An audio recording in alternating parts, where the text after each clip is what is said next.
Starši pri izbiri otroškega sedeža še vedno prevečkrat gledajo na barvo in ceno, premalo pa upoštevajo, da je od njihove izbire in nato tudi pravilne uporabe odvisno življenje njihovih najdražjih. Inštruktor Daniel Granda z AMZS centra Varne vožnje Vransko je nanizal nekaj osnovnih napotkov in napak, ki jih počnejo starši. Kadar izbiramo pravilen sedež, kadar vozimo otroke v naših avtomobilih, takrat izberimo primeren, varen sedež. Sedežev je na našem tržišču kar veliko, od enostavnih do kombiniranih, kot je denimo tale. Vseeno pa velja vedeti, da imamo 3 vrste sedežev, torej od 0 do 9 kg, od 9 do 18 kg in od 15 do 36 kg. Najbolj problematična kategorija za otroške sedeže je predvsem med 9 in 18 kg.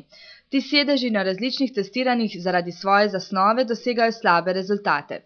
Zato je še toliko bolj pomembno, da starši striktno upoštevajo navodila za vožnjo otroka, saj se v nasprotnem otrok lahko zelo hitro izmuzne iz naramnic, v primeru zaviranja v sili pa se nato zapre dobesedno kot knjiga. Za večje otroke marsikdo poseže po jahaču, ki pa ima bistveno pomanjkljivost, saj ne varuje glave. Problem tega pasuje v tem, da vkolikor otrok v tem sedežu zaspi, mu lahko zdrsne levo ali desno izven varnostnega pasu in v tem primeru otrok ni več pripet z varnostnim pasom, je pripet samo v tem spodnjem položaju. V primeru nesreče, nenadnega zaviranja bodo poškodbe otroka hude. Otroke naokoli velikokrat prevažajo tudi drugi. V zadnjih 2 letih se je na naših cestah zgodilo več tragičnih primerov, ko so umirali nepravilno pripeti otroci v avtomobilih starih staršev. Kljub temu, da velja, da so starejši vozniki nekako previdnejši vozniki na cesti, pa ravno pri prevozu otrok opažamo, da preveč popustijo v primerjavi z otroci. Največkrat vozijo nepripete otroke na zadnjih sedežih ali celo v naročjih. Nihče ne more otroka zadržati v naročju. Če povemo samo iz prakse, pri trku do 7 km/h se še lahko opiramo na volan, vse, kar je višje, so naše roke prešibke. Torej, pri prevozu otrok tudi starih staršev velja, da morajo starši otrok biti dosledni pri tem, kako bodo njihovi starši vozili otroke. Otroci morajo biti vedno v ustreznih varnostnih sedežih, ustrezno pripeti, kajti le tako bodo otroci varni, obenem zadovoljni in srečni.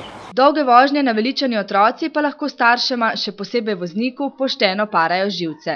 Naj bo v avtomobilu še tako hrupno, si kot voznik ali voznica zapomnite osnovno pravilo.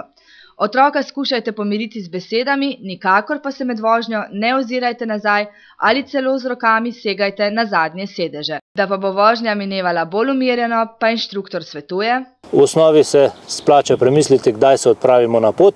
Včasih je zelo dobro, da na pot krenemo morda nekoliko prej, ker bodo potem otroci en del poti v avto še prespali, seveda v ustreznih sedežih, ki bodo varovali njihove glave. Vkolikor pa so otroci nestrpni, potem je prav, da se s takšnim vozilom ustavimo, naredimo kratko pauzo, morda popijemo nekaj osvežujoče pijače ali pojemo kakšno sadje, se malo sprehodimo in potem nadaljujemo pot proti zastavljenemu cilju.